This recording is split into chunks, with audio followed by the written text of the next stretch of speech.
Welcome, I'm Mr. Distilio. I am a director at Central Office for School and Community Outreach, among other things, and we're inviting you to the We Are Township Leadership Podcast. This idea is we're doing a couple segments. This is one of our segments that we're doing, and we've invited Miss Mason and all of you guys. So welcome. I'd like to first talk about why Miss Mason is here, and then you're going to talk about Miss Mason, why all of our wonderful students are here. So Miss Mason and I got to know each other when we were doing some equity work at Rowan University, and we had to spend, I believe it was 4 days, right, learning about things. And from those, in that kind of environment, it forces you to have real conversations. So Miss Mason and I were having real conversations about where we saw ourselves as educators and where we saw ourselves as leaders and stuff like that. A friend of mine, Dr. Maselli, who's one of the assistant principals here, also told me about Miss Mason and how wonderful Miss Mason was. So Miss Mason gave me a book by a lady named Brené Brown, and she's a very famous speaker, American speaker, who speaks about leadership all the time, and it talks about daring leadership, right? And that's something that I've read a couple times now, and what I got from the book, which is why I thought of you as a leader, was that daring leaders are not really, comfortable with the status quo. Daring leaders kind of disrupt things in order to make a change, right? And sometimes when we disrupt things, sometimes people are ready, sometimes they're not ready, but staying and being and doing nothing makes you part of the problem, right? So I admire Miss Mason for taking that leadership role, being a daring leader, like that book says, and then putting that daring leadership mantra onto her students, whether it be in class, whether it be student council, or various other clubs that Miss Mason sponsors. So that's why I see you as a leader, and I think you do a great job as that. And I was just wondering if you could introduce everybody and share the same thing about them. Yeah, well, thank you, and thanks for that introduction. No problem. That was really nice. I could honestly say all the same things about you, and a lot of the reasons why I admire your leadership as well. So I am a high school teacher. Social studies, I teach future educators, sociology, and humanitarian studies and social justice. And I have 3 of our student council leaders with us, Mia Distilio, Frankie Pavone, and Lexi Kain. And I would like to kind of echo what Mr. Distilio was saying. The reason why I picked the 3 of you, I thought about what leadership meant to me, and it's courage, and it's empathy, and it's doing the right thing. And those 3 qualities is something that each of you have. And it's not just because you have a position in student council, but I see you in the hallways, I see you with your friends. It's that sense of making people feel important and valued. And that, I don't know if you realize this, it takes a lot of courage and a lot of risk-taking, so that not everyone carries themselves that way. And when people are around you, they just feel really important. And they feel, wow, I could take this too, I could do this. I could follow their lead, and you guys set that path. So thank you. So, thank you. That was very nice. Very nice. So what I want to do is kind of maybe go down the line here and kind of talk about, if I see something in Miss Mason sees something in you guys, I want to know what you see in yourselves as leaders, right? And while I imagine you all are humble leaders, I just want to kind of get a sense of like what makes you tick and stuff like that, right? And you don't have to necessarily define it in any way. You just have to think about, well, if Miss Mason sees this in me, what do I try to exude to other people? All right. So what we'll do. Does anybody want to go first? Or you just want to go down the line? Okay. Yeah. Go ahead, Mia. It's very important to me that I'm a positive asset to my peers in the student body, so I try to portray that with everything that I do and know that I have a reputation and it matters a lot to me. So however my teachers see me, my friends, it's very important, and I will continue to value that in the way that I portray myself that way. Go ahead, Frankie. Yeah, so basically just to stem off of that, for me, being a leader, I feel like a really big important aspect of it is communication. I feel like to the people that I'm supposed to be leading or communicating to or just collaborating with in any area that I'm in, communicating with them is the big part, making sure that they feel like they're heard. If they don't know what's going on, then they're not going to feel like they're a part of the process. So with anything I do, whether that's in student council, I do things with drama club, anything that I do, I just want to make sure that everyone's heard, they know what's going on, and they feel like they can jump in and create with me rather than watch me create what's going on. So. That was really good. But kind of like stemming off of what Frankie said, like definitely like listening to people, but like also like sometimes like people are kind of scared to have their own voice. So I think it's very important to like be there for them, and if they are like upset with something and like they can't communicate it, it's important to like have that voice for them because they don't know how to have that voice or they just are too upset to have that voice. And I think it's important to say like for them and like also not just that but like encourage them to have that voice. It's great that you said that. Yeah, I was gonna say something that they all mentioned was it's not about them, right? And I think a lot of leaders forget that. Each of you said it in your own way, which is amazing. Yeah, and we've talked about kids finding their voice at times. That's been a very important conversation that we've had because listen, we feel like we're good teachers, we feel like we're good leaders, whatever, but we have to do this work based on what you find value in stuff like that. So we work hard, not always successfully sometimes, to take a step back and let you guys be you, which is what we try to do as leaders. Ms. Mason, I have some questions, but I didn't know if you wanted to take it in a direction based on, student council or whatever, or what you see. It's entirely up to you, so. Yeah, so I mean, one of the things about leadership, and I'll stem off of what you guys mentioned about that servant leadership and passing the mic, I say in my class, right? It's sometimes that we are leaders, we know what the answers are, but it's really important for us to pass the mic because we can only view the world from our own lens. So it's really important to gain other people's perspectives.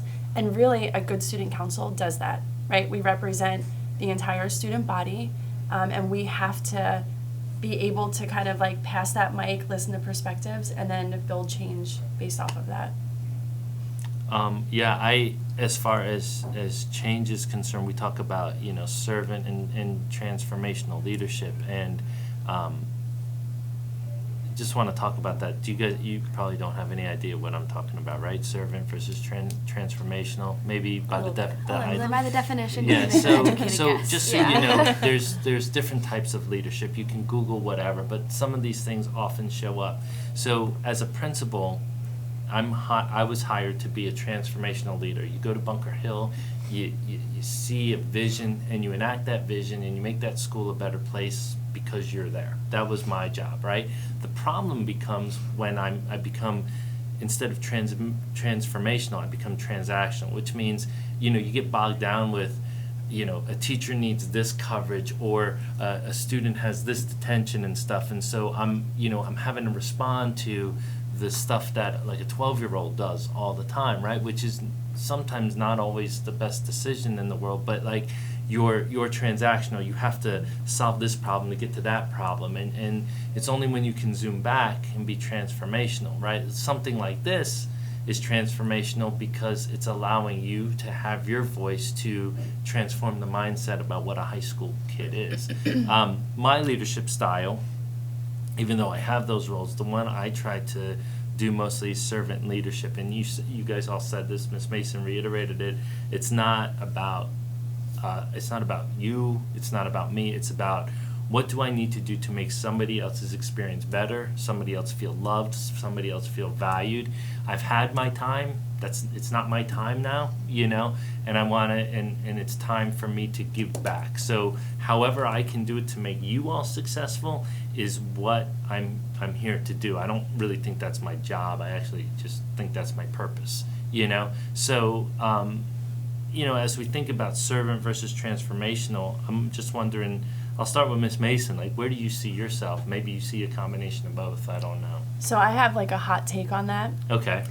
I don't think you can be a transformational leader without being a servant leader. Okay. I don't think you could do much without being a servant leader. You could put Band-Aids on things. You can make things look really pretty. right, on the outside, but unless you are a true servant leader, you have no one in your corner, right? Because servant leadership empowers everyone around you.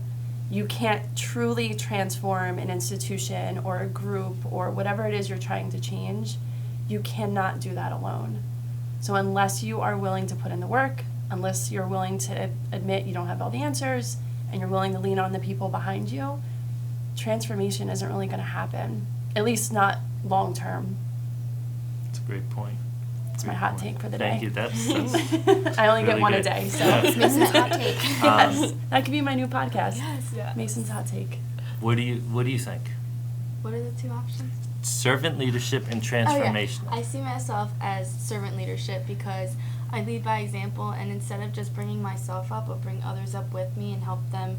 If, like, they're struggling with something and I know that I'm able to achieve that, I'll help them to make their way to achieving it as well. So if I have accomplished something big and they're looking to do that as well, then I can guide them to get to a certain point because they see me like, oh, well, she was able to do it. That gives me the confidence to be able to do it too. I'm going to challenge you a little bit and ask you to give me an example without using any names or something. I'm in All-South Jersey, an all-state chorus, and there's multiple people who question if they would be good enough to be in it, not because they weren't good enough, but because they maybe didn't have that like level of confidence. I was pushed a lot in middle school to like get myself to this point, and maybe other people need that little bit of a push that I was able to receive just to get that step up to get to a certain point. So I'm able to like guide those people who may be struggling to get that certain amount of confidence. And I've had friends who like weren't sure, and I've had people who guided me, like people who maybe did that before and now they're doing All-State, and they convinced me like, Mia, you should try for All-State, like I know you can do it. And I was like, I don't know, and I got into All-State. If I didn't have those people to push me, I probably wouldn't have done it. Very good. So I think that's very important. Thank you. So I have an interesting take on it. I feel like as a leader, you can't be bound to one set of leadership. I feel like, because there's more than just transformational and, Sure. What was the other one? Servant And transformational. There's Yeah. more than that, right? Absolutely.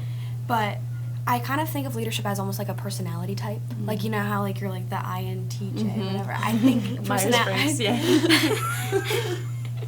I think leadership is kind of like that in a sense that like all your different types of leadership skills kind of work together to make you. And I feel like you can't just be a servant leader and only have that one thing. Like what Ms. Mason said, you have to be a servant leader to be a transformational leader. And I think that goes hand in hand with everything. And I think also a point that Mia made is that like leaders produce other leaders. If you become a leader based off the people around you. If you're not around leaders or you don't have any experience being led by someone good, it's really hard for you to become a leader. And so when you're a leader and when you recognize that, it's important to, like what Mia said, encourage others to then become that leader. And so I feel like that's when people start to adopt those different types of leadership and make their own leadership style. Well said. Well said. I kind of also like what Mason said, because you said like with like the school and like not really like within, and I feel like a lot of the times like we're worried about like being the best that we can be, and we're not like taking a step back and like looking at kids' mental health. And that could like, and I think like we have like posters up and everything like that, but like no one's really like taking like looking at these kids and like seeing like this kid is not okay, and like this kid is having trouble with this stuff.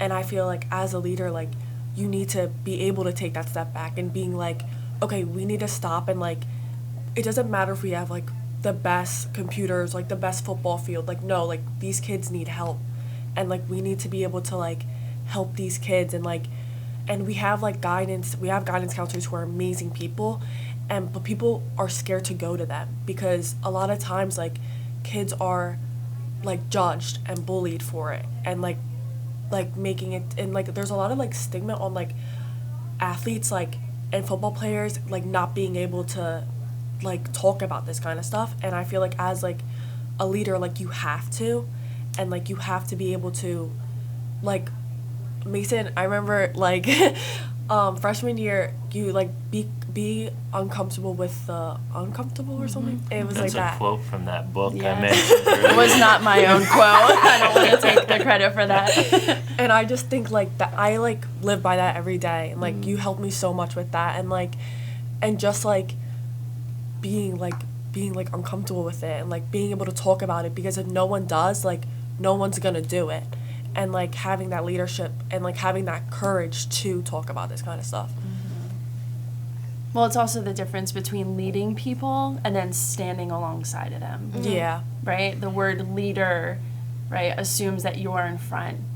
It's But a position. It's a It doesn't have to be a position. position. Exactly. And true leadership is when you're standing with, right? You're standing alongside. So any of those people, any of those students that are crying out for help or need help, you're standing alongside of them to try to get them to a place of And I feel success. like that like shows like the leading with empathy. Yeah. Like there's different types Yeah. of leading, and I feel like that's where you stand. You're definitely an empath and like thinking about other people's emotions. when Look you're at that. We leading. circled back. That wasn't even planned. Well done. I appreciate you giving her that accolade. That was really nice. Thank you.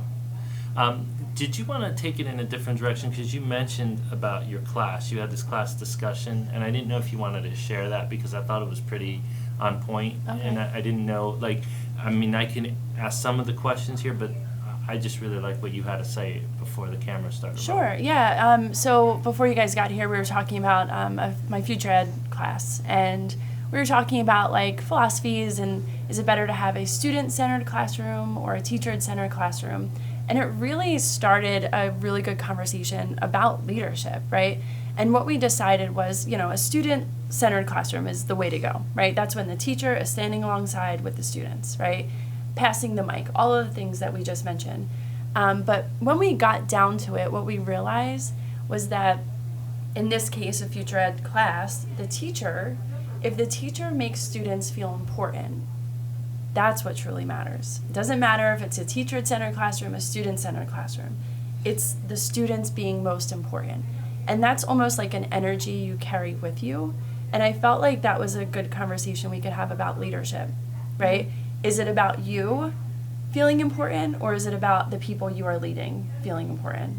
So do you guys have any comments about that? So like specifically when it comes to like classrooms and like being whether it's a student-based or a teacher-led classroom, I feel like with certain subjects, I feel like that conversation goes differently.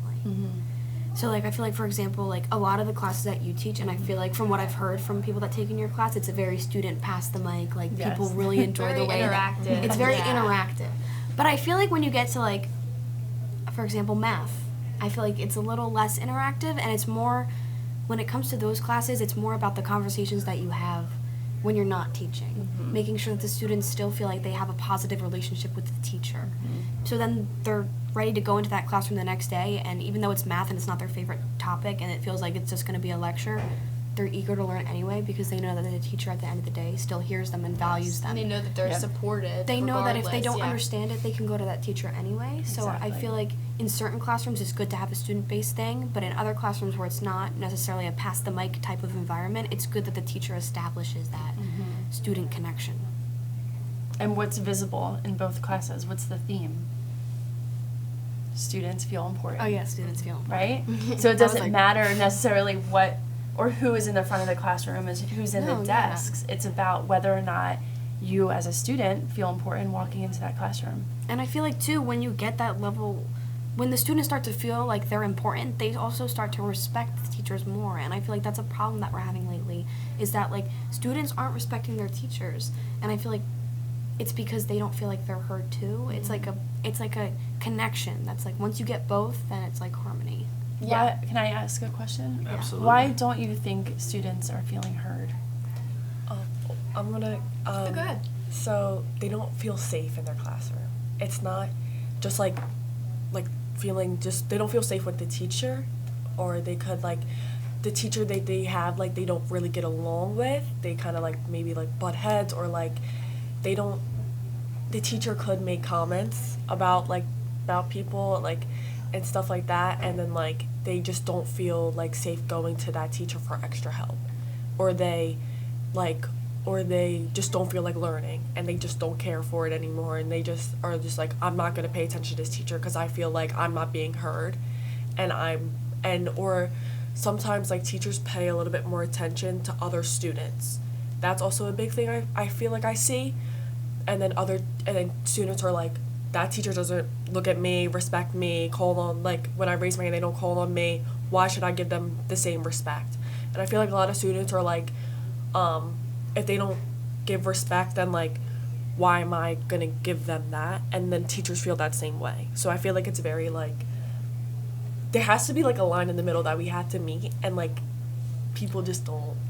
Yeah, that was incredibly brave of you to say that. By the way, so there is this documentary that my son, me, his brother, and I watch. It's called The Last Dance with Michael Jordan. Have you ever heard of this? I think I watched part of it with my dad, but I don't like Michael Jordan. So Andrew and I are big time basketball fans. Okay, so Michael Jordan, is a highly competitive individual, Hall of Fame basketball player, and anytime somebody tells him he can't do something, he always has a line like, "It's now personal. It became personal with me," right? Mm-hmm. So, in my life, like, you're gonna find that no matter where you are, mm-hmm. whether it's teacher or whether you're an employee and your boss just doesn't recognize all the magic that is. There was a movie, Hidden Figures, where all these brainiac people didn't understand the mathematicians that they had right in front of them because they didn't value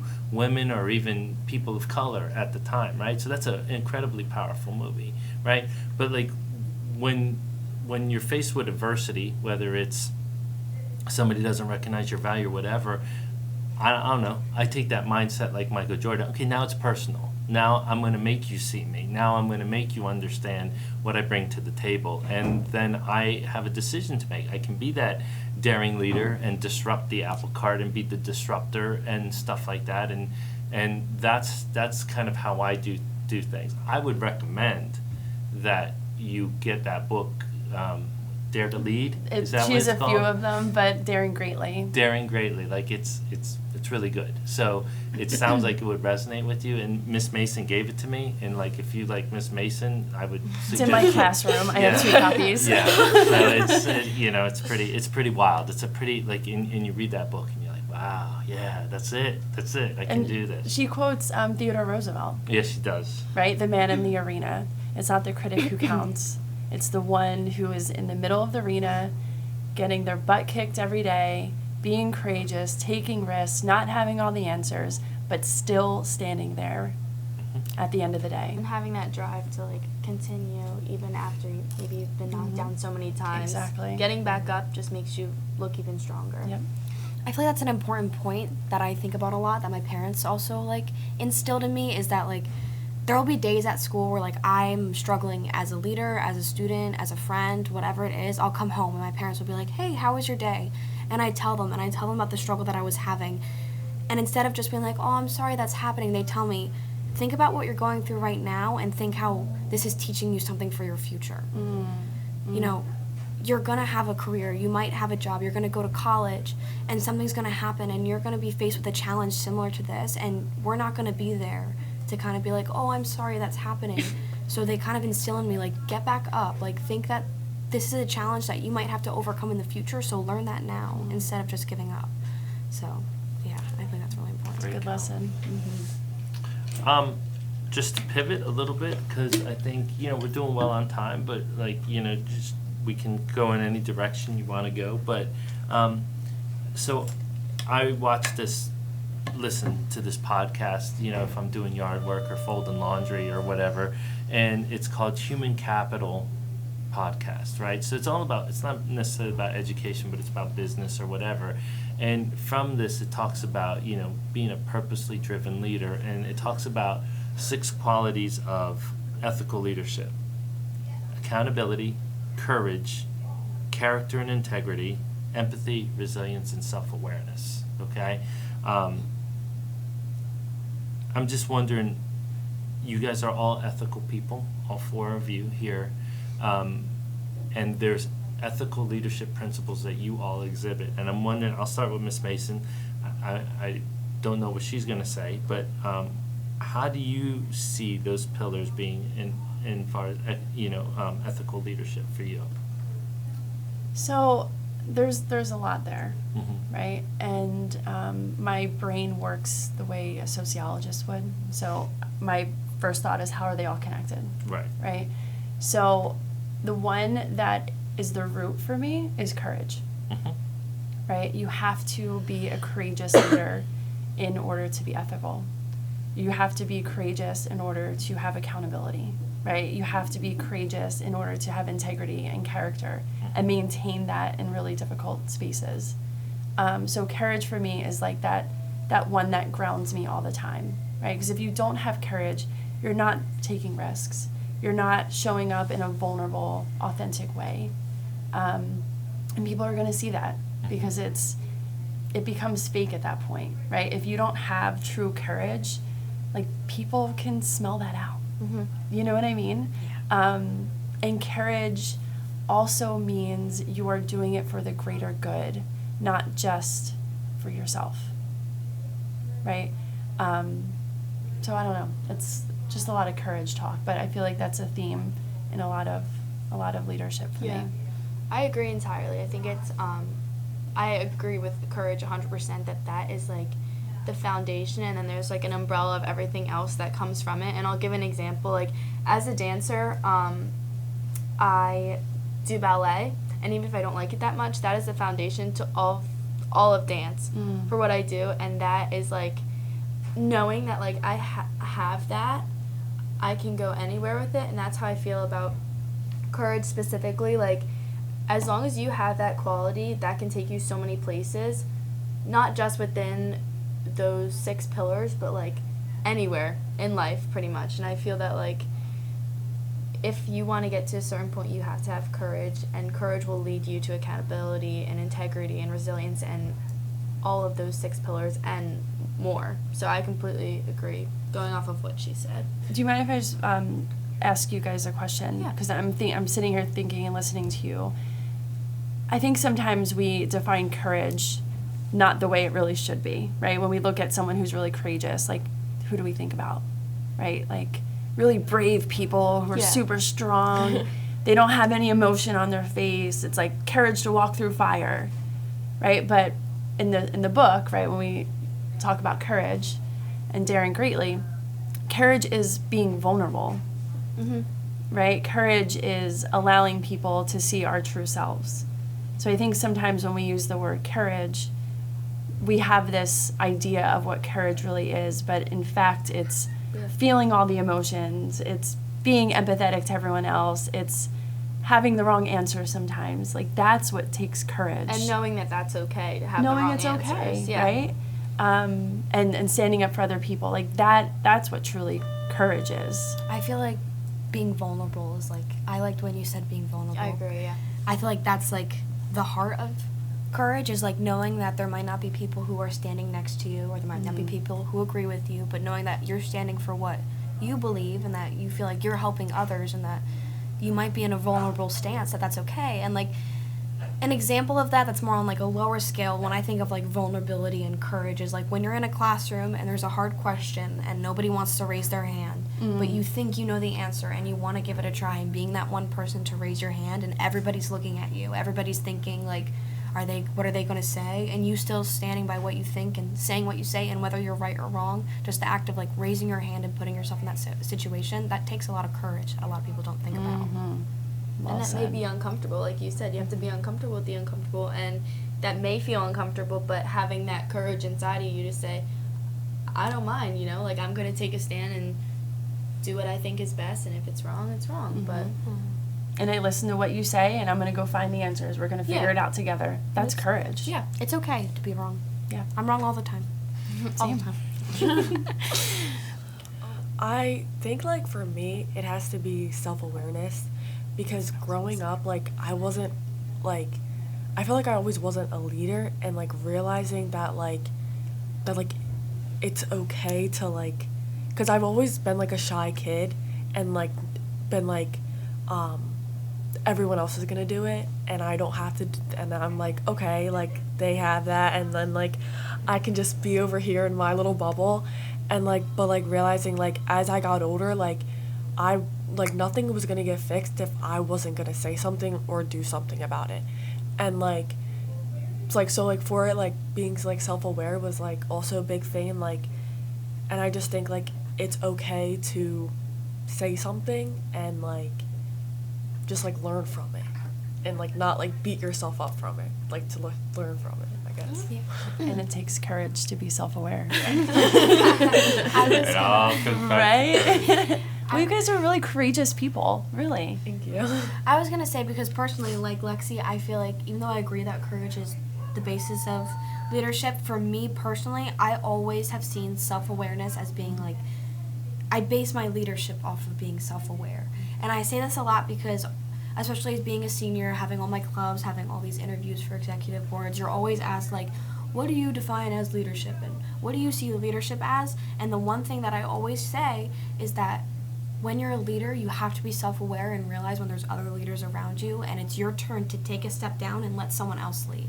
And if you're not self-aware to know that you might be abusing the power that you have, that you're not listening to others, like in a negative sense, like there's been times when I'm leading and I take a step back and I think, wait, that didn't go the way it should have. I should have listened to others more. Like being self-aware that you are making mistakes so that you don't make those mistakes again.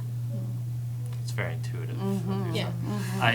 So my favorite animal is the goose. Okay, so I know that sounds weird. Like most people choose tigers, right? I've never heard that. I know. I know. I'm gonna explain. You need a silly goose shirt. I'm gonna explain, but that's what wawa means. Wawa means goose, right? But have you ever seen the geese fly in a V? Right? You know why they do that? Does anybody even? Because they're leading by one. Correct. So the head goose is flying to resist the drag for all the other geese, right? So they become one big bird that's really flying. When the lead goose gets tired, they go to the back, and then the second goose takes the lead, all right? And then when they honk, the reason why they're honking, it's all like science. It's really cool. I'm all geeked out by it, but like they're honking to give encouragement to everybody, to all the other geese in the formation. If a goose lands, they all land together, and if a goose is injured, there's always another goose with them. Yeah. Always. So. Wow. Yeah. Going off of what you spectacular. said, I think how when one gets tired, another one steps up. It goes to show that like leadership between like a group of people, for example, like student council top 5, like it may not always be like 50-50 on days that somebody's having a hard time or days that maybe somebody's tired or something's just going on. There's enough people around you to maybe take 70 and 30 for that day specifically, and knowing that like that's okay, that it doesn't always have to be like this person's up here, this person's down here. It's important that we're all on the same level, but if somebody needs something, knowing that somebody else will be willing to take a step up and maybe do more than they should because they're helping that other person. I can kind of give an example to that I feel like not a lot of people, but some people can relate to at our school, and it's the idea of a presidency and a vice presidency. Mm. As president of our drama club, like I have a lot of responsibilities to make sure that like people are knowing about our shows and this and that, and making sure that we're getting directors' gifts together. But I feel like in some cases it shouldn't have been a presidency and a vice presidency. I love co-presidencies. And because I feel like for example, my vice president in drama club, she is always there for me when I can't be. Because I have a lot of responsibilities. Like I'm one of the senior directors, and right now is a lot of things are picking up, and she recognizes that immediately without me even having to tell her, hey, I can't be there 100%. She already knows and is like a step ahead at me at like helping me and making sure that I'm able to get what I can get done while still maintaining another priority. And so I feel like that's important too. Like even though I'm the president, she's also an incredible leader that's also should be recognized. Even though she's vice president, I don't want to see it as she's one below me. She's to me, she stands right beside me because she does a lot too when I'm not there. So yeah, I feel like that's a really important thing. Like with your little goose analogy, I feel like It's that a can big be. goose analogy. Oh, sorry, your big goose analogy can be applied to a lot of things. Big Thank- goose. So with like student council, I just think like with like top 5, like especially with Mia, like you guys are just so like humble and like you don't abuse the power, and it's just so like amazing to watch because you guys just are just so like easy to talk to and easy to come to, and like in student council like that's like a big thing to have, and like and but also just like that, and it's also like with student council like you like see that and like you see like the ripple effect, and we like, and it's kind of like obviously like in student council like we're all leaders, but like and we're also never like leaving each other behind, like we're always helping each other, and we're always like making sure like these posters get done, or like just everything gets done, and I think it's like amazing because like, and but also like not just that, but like we also have fun doing it, and like we also like just take care. I think the biggest thing is just taking care of each other, but then also like we don't just hang out in school. Like we do pasta party, we do like bonding yes, and I think that's it's so important. Yeah, because if you make things fun, even when maybe things aren't as fun. Yes, we're not always working, and I feel like that's so important, especially because like top 5 has done a good job at being leaders, and like less of we are top 5 and more of we represent student council as a whole. And I feel like that's really important because as a member of student council that's not in top 5, I don't see them as like people that are our dictators or they're our top 5, we must listen to them. They're a representative of us entirely. And I feel like we also do a good job of being in settings where we're not talking about student council. We're just talking about having fun, what we like to do. We do beach days, we pasta parties like you said, and I feel like we all have a friendship and a connection on a level that's not just student council. And I feel like as you guys as leaders, you have that connection with each and every one of us. And if you didn't, student council would have a completely different like it would be so it like it would be so insane. What's it called, the word for your relationship with other people? Toxic. Yeah, I guess student council would be a little toxic. The opposite of toxic. Good, positive. It's like it reminds me of that domino activity we did in our summer meeting. You take one out, then like it won't run the same. Yeah, so in our summer meeting, we always have a leadership day where we kind of like convene and we get back together and discuss like the year's events. But Miss Malloy and I, who's the co-advisor of student council, we focus a percentage of that day on leadership. Right. So we had them take leadership tests and like kind of get to know you, team building. But one of the activities was each of them got a domino, and they represented a color of leadership that you all were, and they wrote their names on it, and we put them up, right? And they all lined them up, and one person hit it, and they would all go down. And we said, well, if you guys don't start to work together and you pull a domino, someone can't make a meeting. That's a great analogy. Someone's not giving their 100%. Someone, can't make it and doesn't tell us, or whatever it is. And then you hit the dominoes, it becomes very fragmented, and it doesn't work the way it is, right? So those friendships, those bonds hold you guys all together to continue on in that domino effect. Great.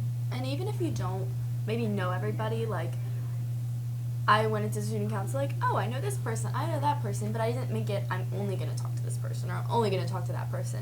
Oh, here's a person I've never met. Let me go talk to them and interact with them. I don't think it should be very, like, cliquey. I feel like something we really have been trying to do is, like, make it about everyone all the time, not, oh, let me go talk to my one friend. Let me make everybody feel welcome even if I don't know them. Because I think that's very important. And not even within student council. Like, within the entire school. And that was something I know I emphasized before, like it's not just about you or who you're friends with, it's about everybody you interact with every day. Smile to a random person in the hallway. Like that's something so little, but you never know, you might see them again and be able to have a conversation with them. Like you have no way of knowing who the person is until you get to know them, so I think it's very important that we make everybody in student council and in the school feel welcome. Well, thank you guys. I know our time is running short now. We did a very good job. I appreciate all you've done, and just want to thank Miss Mason for choosing you guys as leaders. Thank you. You make my job so much more rewarding. And thank you for being here. I know the circumstances that you're here, and thank you for being you and leading such a great group of kids. Yeah, thank you. Thank you.